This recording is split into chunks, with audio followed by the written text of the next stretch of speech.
میرے بھائیوں نے مجھے ایک بوڑھے شخص کے ہاتھوں 20 لاکھ میں فروخت کر دیا، جبکہ میں نے تو انہیں ٹیوشن پڑھا کر پالا تھا، ان کا بہت خیال رکھا تھا۔ میں نے اپنے بھائیوں کی منت کی کہ اس شرابی بوڑھے کے ساتھ میرا نکاح مت کرو۔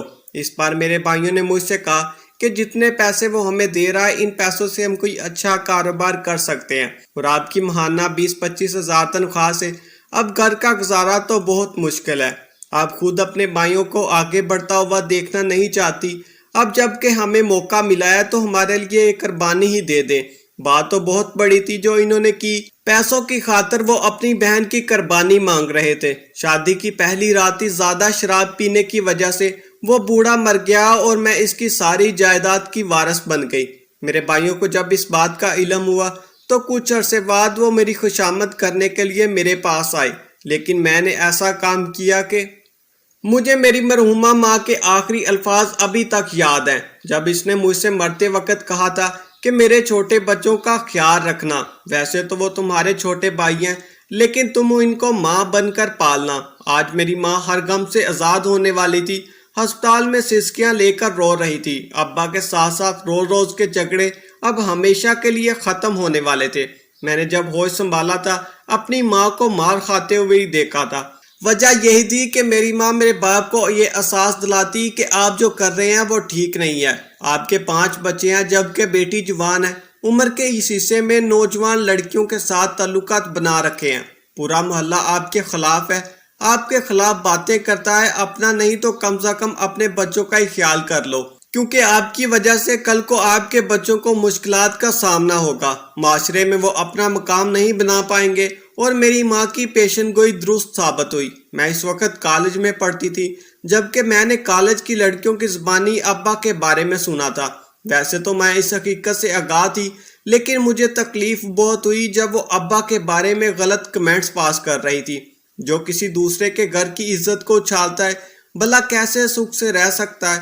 اس کے باپ کے کام تو چیک کرو ذرا۔ اپنی بیٹی کی ہم عمر لڑکیوں کے ساتھ دوستی ایک ایسی بات جس پر کوئی یقین کرنے کے لیے تیار نہیں تھا، حالانکہ حقیقت سب جانتے تھے کل کو اس کی بیٹی کے ساتھ بھی ایسا ہی ہوگا۔ کوئی تو ایسا ضرور ہوگا جو اس کی بیٹی کو اپنے پیار کے جال میں پھنسائے گا۔ کلاس فیلوز کی اس طرح کی باتوں کی وجہ سے میرے ان سے لڑائی بھی ہوئی تھی، لیکن اس لڑائی کی وجہ سے میرا زیادہ نقصان ہوا، کیونکہ جن لڑکیوں کو اس بارے میں پتہ نہیں تھا ان سب کو بھی پتہ چل گیا تھا۔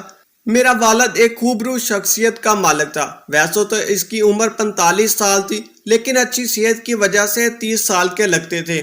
قد بھی اچھا تھا، آنکھیں بہت خوبصورت تھیں، چھوٹی موٹی شاعری بھی کر لیتے تھے اور شاعری کی محفل میں حصہ بھی لیتے۔ اس میں ہر خوبی تھی، بہت ہی با اخلاق تھے، سوائے اپنی بیوی کے ہر کسی کے ساتھ بڑے خلوص انداز سے ملتے، ان کے ساتھ اچھے انداز سے پیش آتے۔ اگلا بندہ جو ملتا ایسا محسوس ہوتا کہ محسوسات تو اچھے ہی بہت ہیں، کوئی ان جیسا ہے ہی نہیں۔ کاش وہ اس بات کا احساس کرتے کہ اس کی اپنی جوان بیٹی ہے۔ ابا کی ان حرکتوں کی وجہ سے ان کے تمام رشتہ دار، خصوصاً ان کے دونوں بھائیوں نے ان سے لا تعلقی کا اعلان کیا تھا۔ پورا محلے والوں کو یہ بتایا تھا مسعود سے ہمارا کوئی تعلق نہیں، یہ ہمارے لیے مر چکا ہے اور ہم اس کے لیے انہوں نے ہمارے گھر آنا جانا ختم کر دیا تھا۔ لیکن شکیل جو کہ میرا کزن تھا، میرے تائے کا بیٹا تھا، اس نے میرا ساتھ نہیں چھوڑا۔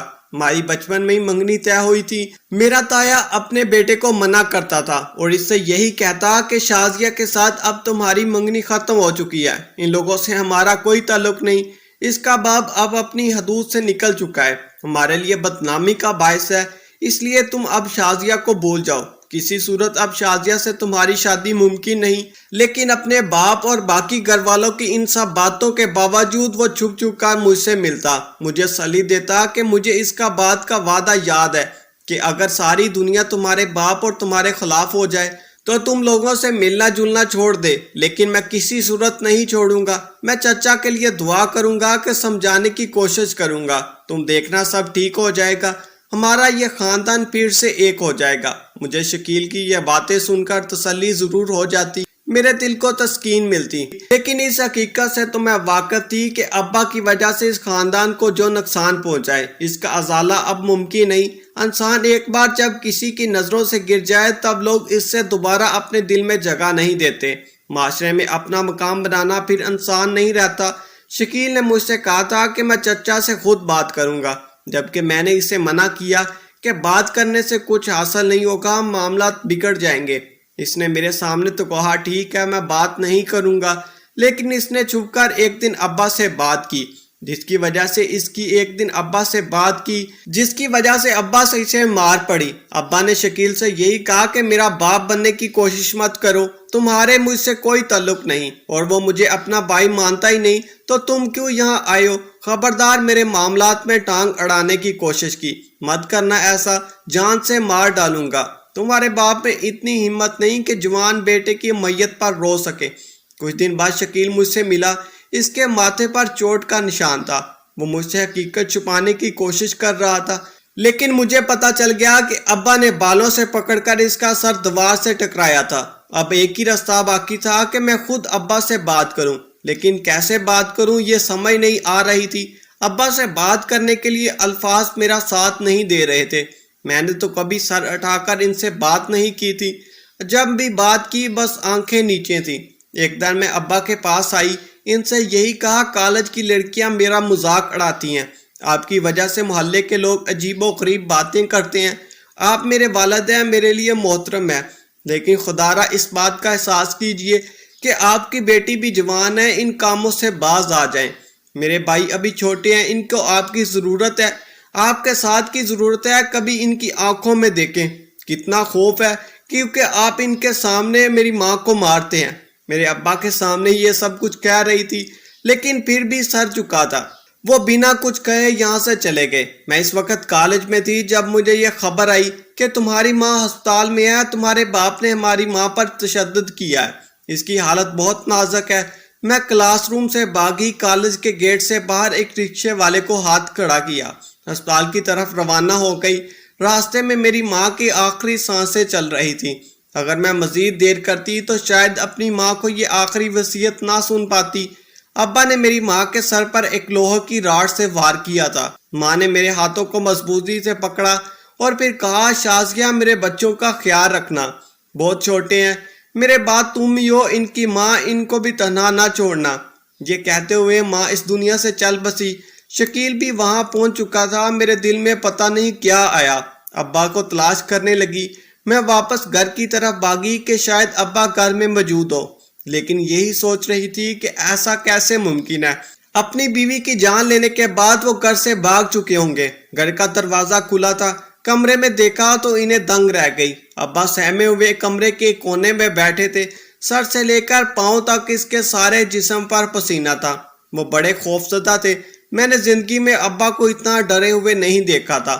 مجھے دیکھتے ہی کانپنے لگے، آواز میں کہنے لگے شازیہ بیٹا میں نے تمہاری ماں کو نہیں مارا، محلے والے جھوٹ بول رہے ہیں، میں تو اسے سمجھا رہا تھا کہ میں نے توبہ کر لی۔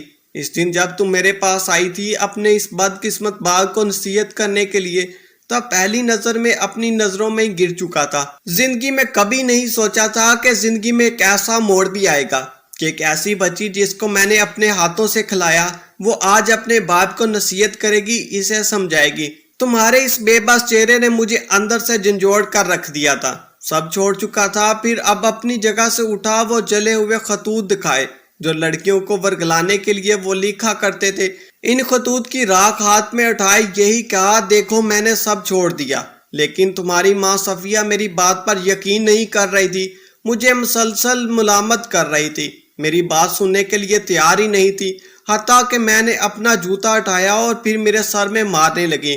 یہ بات مجھ سے برداشت نہ ہوئی، میں غصے میں پاگل ہو چکا تھا، مجھے کچھ سمجھ نہ آئی۔ بیٹی مجھ سے غلطی ہوئی، میں نے تمہاری ماں کے سر پر وار کیا۔ بیٹی میں قاتل نہیں ہوں۔ چپ چاپ ابا کی یہ ساری باتیں سن رہی تھی۔ میں جانتی تھی کہ وہ سچ بول رہے ہیں، ان کی آنکھوں میں آنسو تھے، لیکن اب بہت دیر ہو چکی تھی۔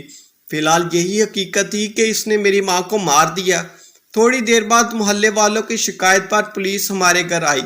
پولیس ہمارے گھر میں پہنچی اور پھر انہوں نے ابا کو گرفتار کیا۔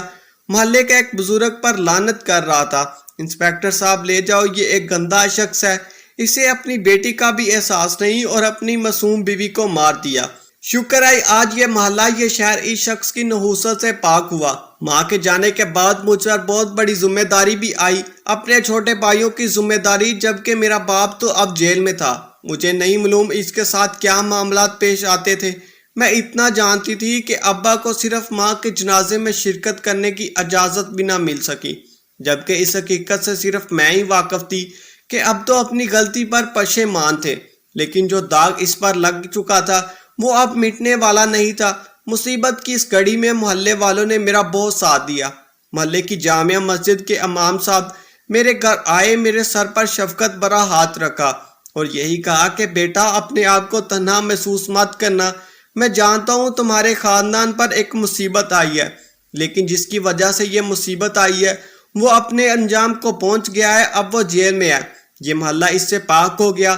میں نے امام صاحب سے یہی کہا، امام صاحب جب انسان کو اپنی غلطی کا احساس ہو، اپنے گناہوں سے توبہ کر لے، تو اس کے بارے میں آپ کا کیا خیال ہے؟ امام صاحب مجھ سے کہنے لگے، بیٹی اللہ تعالیٰ کی رحمت بہت وسیع ہے، اگر اپنے کیے پر پشیمان ہو اور اپنی غلطی کی معافی مانگے تو وہ تو معاف کرنے والا ہے، اس کی رحمت ہماری سوچ سے بھی زیادہ بہتر ہے۔ میں نے امام صاحب سے کہا، ابا اپنے کیے پر پشیمان تھے، کافی دیر بعد اپنی غلطی کا احساس ہوا، لیکن ہوا تو ہوا، لیکن میری یہ بات سنتے ہی امام صاحب کا موڈ آف ہو گیا، اس کے تیور بدلنے لگے کہ بیٹی میں تمہاری پیدائش سے پہلے تمہارے مرحوم ابا کو جانتا ہوں، آپ کے مرنے کے بعد اس کی شکایت نہیں کرنی چاہیے، خاص کر اس کی بیٹی کے سامنے، لیکن حقیقت یہ ہے کہ میں تمہارے باپ کی ایسی ایسی باتیں جانتا ہوں کہ اگر میں تمہیں بتا دوں تو تمہیں اپنے باپ سے پہلے سے بھی زیادہ نفرت ہو جائے، بہتر یہی کہ اس ٹاپک پر بات نہ کی جائے۔ امام صاحب جلتی پر تیل چھڑک کر وہاں سے روانہ ہو گئے۔ میں اپنے باپ سے ملنے جیل گئی تھی، اس کے چہرے پر وہی پشیمانی تھی، اس کی آنکھیں سرخ ہو چکی تھی، ایسا محسوس ہوتا کہ وہ سونا بھول چکے ہیں، اسے نیند نہیں آتی۔ ابا نے ہاتھ جوڑ کر ایک بار پھر مجھ سے معافی مانگی، مجھ سے یہی کہا کہ مجھے معاف کر دینا، تمہارا باپ ایک اچھا باپ ثابت نہ ہو سکا، تمہاری ذمہ داری پوری نہ کر سکا، لیکن ہاتھ جوڑ کر میں تمہاری منت کرتا ہوں کہ اپنے چھوٹے بھائیوں کا خیال رکھنا، وہ بھی بہت چھوٹے ہیں، ایک ایسے ماحول میں پلے بڑے ہیں جس میں صرف ماں باپ کی لڑائی دیکھی۔ میں نے اپنے باپ سے وعدہ کیا کہ میں اپنے بھائیوں کا خیال رکھوں گی، حالانکہ ماں کی طرف سے پہلے ہی مجھے اس بات کی نصیحت تھی۔ میرے جینے کا مقصد صرف میرے بہن بھائی تھے، جن کو میں اپنی جان سے بھی زیادہ عزیز رکھتی، ان کا سارا خیال رکھنا اب میری ذمہ داری تھی، لیکن میں یہ نہیں جانتی تھی کہ ابا یہ میری آخری ملاقات ہے۔ نہ جانے ایک انسانہ خوف سا مجھے اس وقت بھی محسوس ہو رہا تھا کہ کچھ نہ کچھ ضرور ہونے والا ہے، مجھ سے جدا ہونے والے ہیں۔ اس بات کا اندازہ مجھے تب ہوا جب میں گھر پہ موجود تھی، مجھے اطلاع ملی کہ تمہارا باپ اس دنیا سے چل بسا ہے، قیدیوں کے درمیان میں ہی ہارٹ اٹیک ہوا اور وہ ہمیں چھوڑ کر ہمیشہ کے لیے چلے گئے۔ ابا کی وفات کے بعد لوگوں کی نفرت ابا کے لیے کم نہ ہو سکی، لیکن میں تو اس کی بیٹی تھی، میں تو ہمیشہ اپنے والدین کے لیے دعائیں مغفرت کرتی تھی۔ اپنے چھوٹے بھائیوں کی خاطر میں تعلیم جاری نہ رکھ پائی، حالانکہ مجھے پڑھنے کا بہت شوق تھا۔ میرا خواب تھا کہ میں ایک کامیاب لیکچر بنوں۔ میٹرک سے لے کر بی اے تک میں نے اچھے نمبر حاصل کیے۔ اگر کسی طرح میں ماسٹرز کی تعلیم مکمل کر لیتی تو میں لیکچرشپ کے لیے اہل ہو سکتی تھی، لیکن اب میرے لیے پڑھائی ممکن نہیں تھی۔ میرے لیے سب سے بڑا ٹاسک یہ تھا کہ میں اپنے بھائیوں کی اچھی تربیت کروں، ان کی پڑھائی کے لیے فیس جمع کروں۔ میرا سب سے بڑا بھائی مجید، جو کہ پڑھائی میں کافی لائق تھا اور مجھے امید تھی کہ وہ اس خاندان کا نام روشن کرے گا، ایک دن وکیل صاحب ہمارے گھر تشریف لائے۔ یہ میرے مرحوم والد کے دوست تھے، ابا کی زندگی میں ہی وہ ہمارے گھر آتے تھے۔ وہ ابا کو سمجھاتے تھے کہ اپنی بیوی کا خیال رکھو، اپنے بچوں کا خیال رکھو، اس کا نام مبشر تھا۔ وکیل صاحب میرے گھر آئے اور مجھ سے یہی کہا کہ اگر کسی چیز کی ضرورت ہو تو بلا جھجک مجھے بتانا، مجھے تمہاری مدد کر کے بہت خوشی محسوس ہوگی۔ میں نے وکیل صاحب کا شکریہ ادا کیا اور اس سے یہی کہا کہ انکل بس آپ ہمیں دعائیں دیجیے گا۔ جس پرائیویٹ کالج میں میں نے پڑھانا شروع کیا، وہاں کے پرنسپل صاحب کو ہمارے گھر کے حالات معلوم تھے، لہٰذا اس نے میری تنخواہ میں اضافہ کیا۔ پہلے میں وہاں سے 40,000 ماہانہ تنخواہ لیتی تھی، لیکن پھر اس نے میری تنخواہ بڑھا کر 50,000 کر دی۔ میں اس پرنسپل صاحب کے ولی طور پر دعائیں کرتی، کیونکہ مشکل کی اس گھڑی میں اس نے مالی طور پر میری مدد کی۔ یہ اضافی 10,000 میرے لیے بہت بڑی رقم تھی۔ وکیل صاحب بھی مالی طور پر میری مدد کرنا چاہتے تھے، لیکن میں نے انکار کیا۔ وہ 1 لاکھ کا چیک مجھے دینا چاہتے تھے، جو کہ میں نے لینے سے انکار کر دیا۔ کیونکہ مجھے شکیل نے منع کیا تھا۔ شکیل نے مجھ سے یہی کہا تھا کہ اس وکیل سے بچنا، یہ اچھا آدمی نہیں۔ کیونکہ میں حیران تھی کہ شکیل ایسا کیوں کہہ رہا ہے۔ بظاہر تو وہ ایسا نہیں تھا، بہت ہی مہذب انداز میں مجھ سے بات کرتا اور اس کی آنکھوں میں حیا تھی، لیکن شکیل ایسا کیوں کہہ رہا تھا یہ میں نہیں جانتی تھی۔ لیکن مجھے شکیل پر ہی بھروسہ تھا۔ اسی کے کہنے پر میں نے ایک دن وکیل صاحب سے یہی کہا تھا کہ آپ میرے والد مرحوم کے دوست ہیں، میرے لیے قابل عزت ہیں، لیکن آپ کا یوں ہمارے گھر آنا میرے لیے مسائل کھڑے کر دے گا۔ محلے والوں کو تو اچھی طرح جانتے ہیں، وہ مجھ پر باتیں بنائیں گے، لہٰذا آپ سے یہی گزارش ہے کہ آپ ہمارے گھر میں تشریف مت لائیں۔ وکیل صاحب نے مجھ سے کوئی جواب نہ دیا، لیکن میں جانتی تھی کہ اسے میری یہ بات بہت بری لگی اور وہ دلی طور پر مجھ پر غصہ تھے۔ میرے لیے سب کچھ میرے بھائی اور شکیل تھے۔ شکیل پر مجھے بہت بھروسہ تھا، وہ اپنے والدین کے منع کرنے کے باوجود اس نے میرا ساتھ نہ چھوڑا، مجھے تنہا نہ چھوڑا۔ لیکن آزمائش کی اس گھڑی میں ایک دن شکیل نے بھی مجھے چھوڑ دیا۔ اس دن میرے دل میں آیا کہ اس دنیا میں ہر کوئی مطلبی ہے، کوئی بھی کسی کا نہیں، محبت پیار سب جھوٹ ہے، یہ سب جھوٹ ہے۔ یہ ایک MBBS ڈاکٹر کی اسٹوڈنٹ تھی جو نئی ڈاکٹر بنی تھی، تو اس کی ماں نے کہا کہ شازیہ کا کوئی مستقبل نہیں۔ کیا تم چاہو گے کہ ایک ڈاکٹر تمہاری بیوی ہو، خوبصورت بھی ہو؟ وہ شازیہ سے زیادہ ہے، امیر گھر کی اکلوتی وارث ہے اور ڈاکٹر بھی ہے۔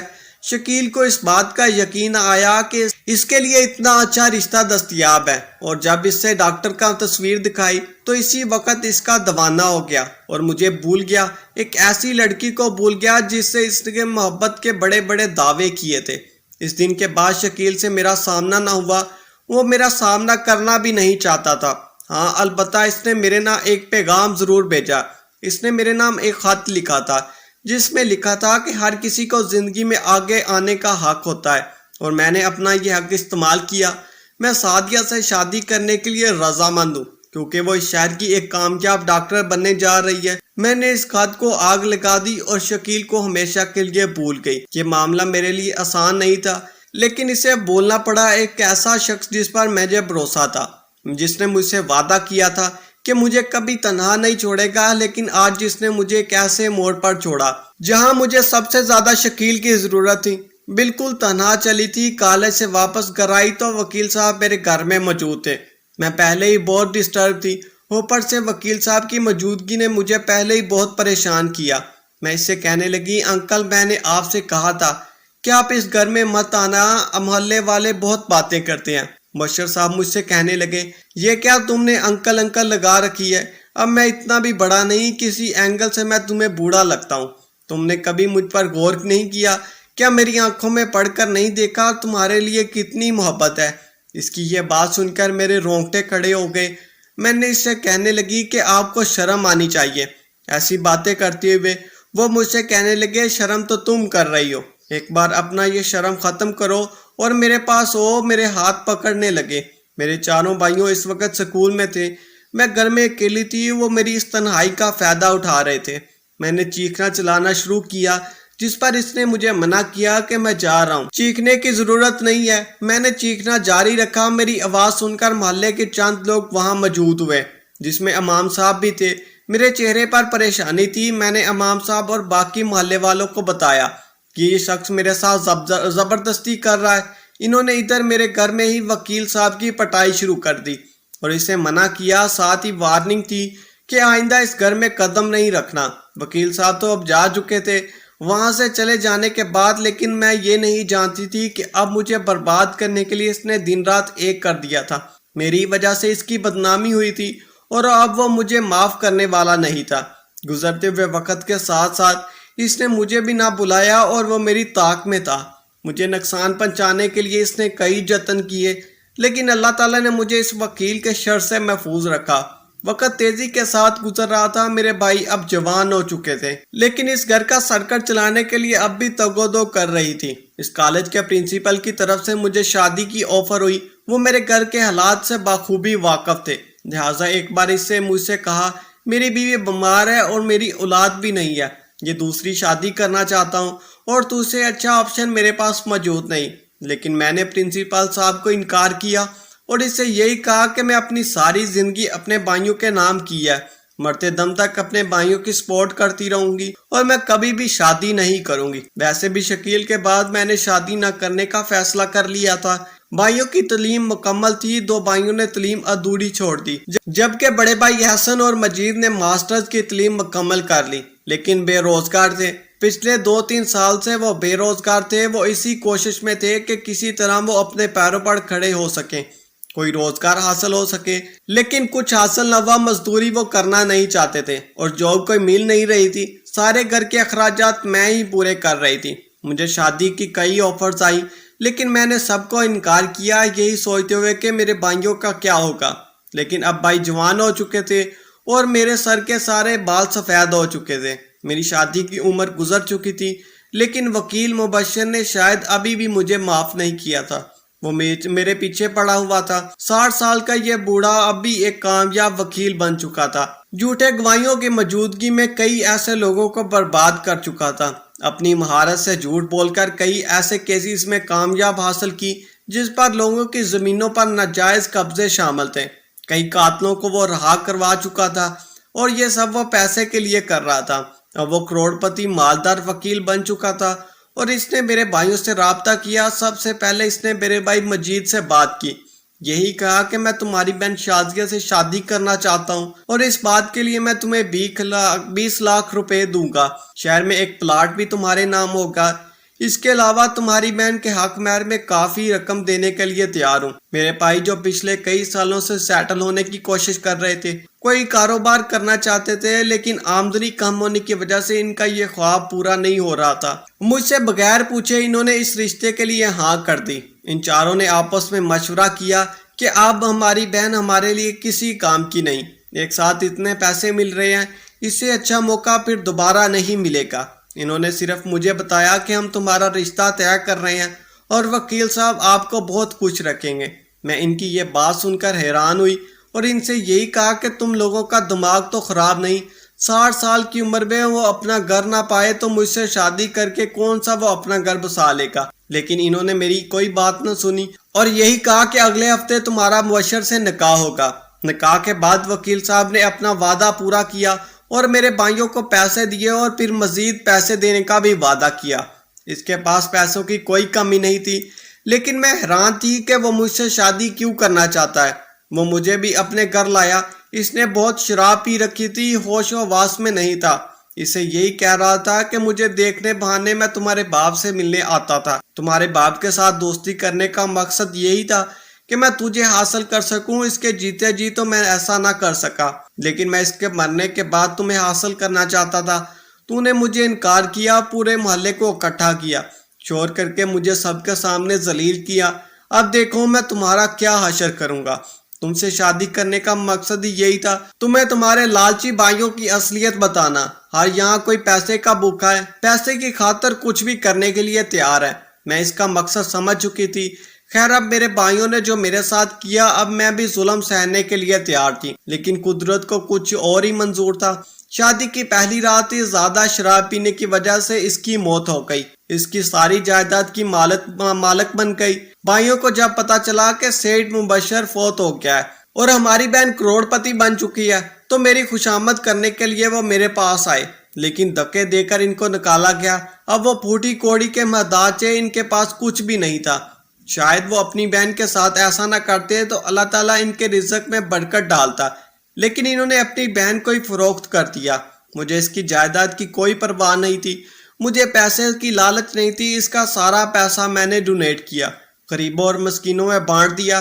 غریبوں اور نادر لوگوں کی مدد کر کے مجھے سکون ملا، لیکن اپنے بھائیوں کی بے حسی کو میں نے کبھی نہیں بھول پائی، جن کے لیے میں نے اپنا سب کچھ قربان کر دیا۔ کہانی کیسی لگی کمنٹ کریں۔